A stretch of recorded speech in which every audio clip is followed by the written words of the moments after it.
میں ہوں قربان بلوچ۔ ANP نے PDM کو خداحافظ کہہ دیا۔ کیا PDM میاں نواز شریف کے بیانے کے نیچے دب گیا، اس کا بوجھ نہیں اٹھا سکا، یا کسی نے میاں نواز شریف کا بوجھ اٹھانے سے انکار کر دیا؟ 6 ماہ کے عرصے میں ایک مضبوط اتحاد بکھر کے ٹکڑے ٹکڑے ہو گیا۔ پاکستان پیپلز پارٹی کا بھی عین ممکن ہے کہ یہی جواب آئے گا، اور ہو سکتا ہے کہ Pakistan Peoples Party show cause notice کا جواب ہی نہیں دے۔ یہ صورتحال صرف اپوزیشن کی نہیں ہے، حکومتی صورتحال، حکومتی نظام کی صورتحال بھی اس سے مختلف نہیں ہے۔ حکومتی نظام نہیں چل پا رہا اور کچھ بھی ڈیلیور نہیں ہو رہا۔ نئے انتخابات کے بعد سینٹ کا اجلاس ایک دن چل سکا، غیر معینہ مدت تک کے لیے ملتوی ہو گیا، اور حکومت نے اسی طرح قومی اسمبلی کا اجلاس بھی اچانک غیر معینہ مدت کے لیے ملتوی کر دیا، کیونکہ اس میں اپوزیشن کو فیس کرنے کے لیے دم خم نہیں رہا۔ اگر دونوں صورتیں ایسی ہیں تو پھر اس نظام کو چلائے گا کون؟ اس پہ بات کریں گے۔ جن دوستوں نے میرا چینل سبسکرائب نہیں کیا یا نئے دوست دیکھ رہے ہیں تو میرا چینل سبسکرائب کریں، شیئر کریں اپنے دوستوں کے ساتھ، اور مجھے فیڈ بیک ضرور دیں۔ بات ہو رہی تھی PDM کے بوجھ تلے دبنے کی، تو 2 دن پہلے PDM کے سیکریٹری جنرل شاہد خاقان عباسی صاحب نے پاکستان پیپلز پارٹی اور ANP کو شوکاز نوٹس بھیجے تھے، اور ان کو یہ کہا گیا تھا کہ انہوں نے اتحاد کے جو بھی رولز تھے ان کی خلاف ورزی کی ہے، باپ کے ساتھ انہوں نے یاری رکھی، اور سید یوسف گیلانی نے ان سے ووٹ لیے اور اپوزیشن لیڈر بن گئے، تو وہ اپنی اس صورتحال کی وضاحت کریں، جس کی روشنی میں سربراہی اجلاس میں فیصلہ کیا جائے گا۔ 7 دن کا ٹائم تھا۔ ANP نے، اس کے سینئر رہنما امیر حیدر ہوتی نے، اور PDM کے جو اطلاعات کے جو ہیں عملدار افتخار حسین صاحب نے پریس کانفرنس کی، اور یہ کہا کہ ہم اتحاد میں شامل کسی جماعت کے ذاتی مفادات کے لیے کام نہیں کر سکتے، یہ بوجھ نہیں اٹھا سکتے، تو اس لیے PDM کو خداحافظ کہتے ہیں۔ یہی صورتحال میرے خیال میں پاکستان پیپلز پارٹی کے حوالے سے بننے جا رہی ہے، اور بلاول بھٹو زرداری نے کور کمیٹی کی میٹنگ کی ہے۔ اطلاعات یہ ہیں کہ اس میں بھی یہ فیصلہ کیا گیا ہے کہ PDM کی جو نوٹس ہے، شوکاز نوٹس ہے، اس کا کوئی جواب نہیں دیا جائے گا۔ اگر PDM والے نکالتے ہیں تو نکالتے ہیں، اگر نہیں نکالیں تو اب تو کوئی فرق بھی نہیں رہا، کوئی رہتا ہے نہیں رہتا۔ پاکستان پیپلز پارٹی کے حوالے سے بھی یہ صورتحال ہے، لیکن بات یہاں ختم نہیں ہوتی۔ جس حوالے سے، جس حد تک پاکستان پیپلز پارٹی پہ الزامات ہیں باپ کے ساتھ یاری کے، اور ANP نے اس یاری میں پاکستان پیپلز پارٹی کا ساتھ دیا، جس کی روشنی میں یہ صورتحال نہیں بنی ہے، مسلم لیگ نون پہ بھی بہت سارے الزامات ہیں۔ وہ میاں نواز شریف کے نیریٹو کے حوالے سے ہیں، مریم نواز کے گھر جا کے سکون سے بیچنے کے حوالے سے ہیں۔ اس پہ بھی بات ہونی چاہیے، اور بات یقیناً الگ پروگرام میں ہوگی، لیکن آج ہمارا موضوع PDM میں جو یہ دوریاں ہیں یا اس کا بوجھ تلے دبنا ہے، اس پہ بات ہے، اور دوسری طرف حکومتی نظام نہیں چل پا رہا، اس کے حوالے سے بات ہم کر رہے ہیں۔ تو ANP تو باہر چلی گئی، اب پاکستان پیپلز پارٹی کی باری ہے۔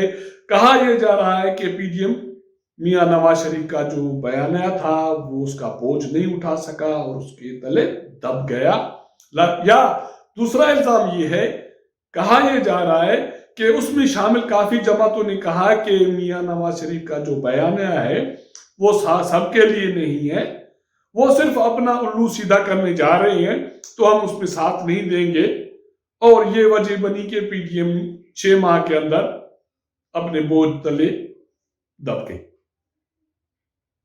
اب PDM کا ذکر فکر میرے خیال میں ایسا PDM کرنا نہیں چاہیے، اب جو بچی جماعتیں ہیں ان کو ایک نیا اتحاد بنانا چاہیے، ایک نیا نام دینا چاہیے، کیونکہ ووٹ کو عزت دو، لوگوں کو مسائل حل کریں گے، پارلیمنٹ خود مختار بنائیں گے، آئین بالادست ہے، یہ ساری چیزیں کہنے کی ہیں۔ فی الحال ایسا کچھ بھی نہیں دکھائی دے رہا، اور یہ لگ رہا ہے کہ اسی تنخواہ پہ سارے کام کرتے رہیں گے۔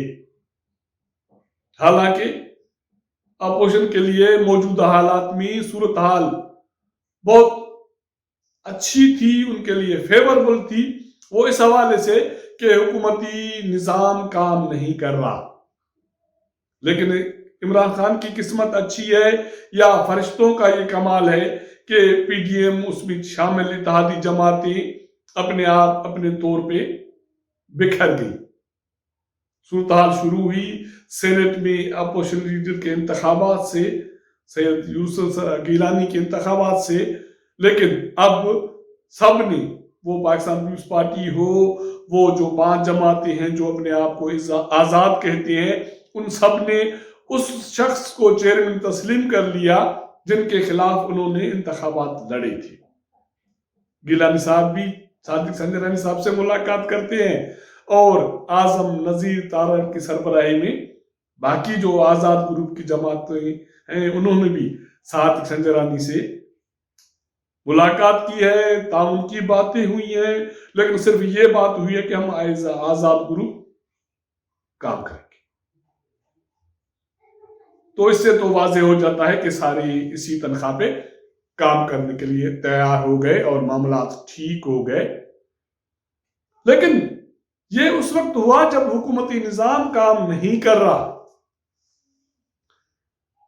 انتخابات کے بعد سینٹ کا اجلاس 1 دن ہو سکا، اور اس کے بعد وہ غیر معینہ مدت کے لیے ملتوی ہو گیا، کیونکہ اجلاس میں اپوزیشن جماعتیں ایک قرارداد پہ متفق ہو گئی اور حکومت کو شکست ہوئی، اور اس حکومت کو جو وہاں اقلیت میں ہے اور اپوزیشن اکثریت میں ہے لیکن بکھری ہوئی ہے۔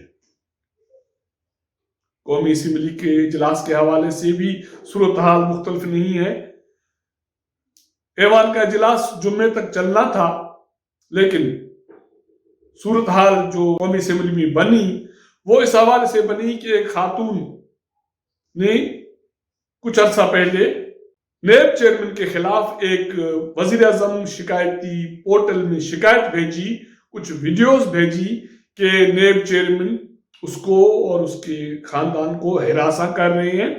اس کے حوالے سے جو جواب تھا اس پہ قادر پٹیل نے ضمنی سوال کیا، اور اس کا یہ کہنا تھا کہ نہ صرف اس خاتون کی جو شکایت ہے اس کو باہر پھینک دیا گیا پورٹل سے، لیکن بڑی بات یہ ہوئی کہ اس خاتون نے جو ثبوت کے طور پہ ویڈیوز بھیجی تھی، کچھ دنوں کے بعد وہ videos private T V channels پہ چلنے شروع ہو گئے۔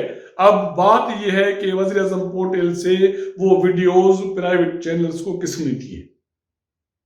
بات یہاں نہیں رکتی، اس پہ اپوزیشن کی جو ایم این ایز ہیں، خواتین، انہوں نے اسپیکر کے ڈائز کے سامنے احتجاج کیا۔ وہاں کچھ نعرے لگے، وہ نعرے کیا لگے، وہ بھی خواتین کے ناموں کے ساتھ نعرے لگے، ان کے نام اٹھائے گئے، لیکن بدقسمتی سے حکومتی بینچز سے خواتین نے جوابی جو نعرے مارے وہ بھی خواتین کے حوالے سے کسی خواتین کا نام لیا گیا اور اس کو کسی اپوزیشن رہنما کے ساتھ جوڑنے کی کوشش ہو گئی۔ یہ صورتحال اس حد تک چلی گئی کہ 2 مرتبہ اسپیکر کو یہ اجلاس ملتوی کرنا پڑا، لیکن آخر کار اجلاس غیر معینہ مدت کے لیے ملتوی کرنا پڑا۔ جب میں باہر نکلا تو ایک آدھا حکومتی اتحادی ملا، ایک آدھے ایم این ایز ملے سرکاری۔ جب ان سے پوچھا کہ یہ کیا ہوا تو وہ سارے بے خبر تھے۔ ان کا یہ کہنا تھا کہ ہمیں کچھ پتہ نہیں، ہمیں تو یہ کہا گیا تھا کہ پیر کے دن واپس آ جائیے گا، جمعے تک اجلاس چلائیں گے، لیکن بغیر کسی اعتماد میں لیے ہوئے یہ اجلاس ملتوی ہو گیا۔ بات صرف اجلاس کی نہیں ہے، یا حکومتی جو بھی مسائل ہیں، معاملات ہیں، کوئی کسی کو کچھ نہیں بتاتا، کوئی کسی کو اعتماد میں نہیں لیتا، ہر کوئی اپنی مرضی سے آتا ہے جاتا ہے۔ تو یہ سسٹم خدا کے آسرے چل رہا ہے یا فرشتوں کا کمال ہے؟ بات جو بھی ہو، لیکن جو عوام کے لیے اور جمہوری قوتوں کے لیے پریشان کن بات یہ ہے کہ اب فی الحال اس سسٹم میں حزب اختلاف کا کوئی وجود نہیں رہا۔ جو بھی ہیں یہ الگ بلاکس ہیں، ٹکڑے ہیں، اور پی ٹی ایم اپنے بوجھ تلے دب گیا۔ اگر ہمارا یہ بھی لاگ آپ کو پسند آئے تو اپنے دوستوں کے ساتھ ضرور شیئر کیجئے گا، اپنا فیڈ بیک ہمیں دیجئے گا۔ آپ سے ملاقات کریں گے اگلے پروگرام میں، تب تک اجازت دیجئے گا۔ اللہ حافظ۔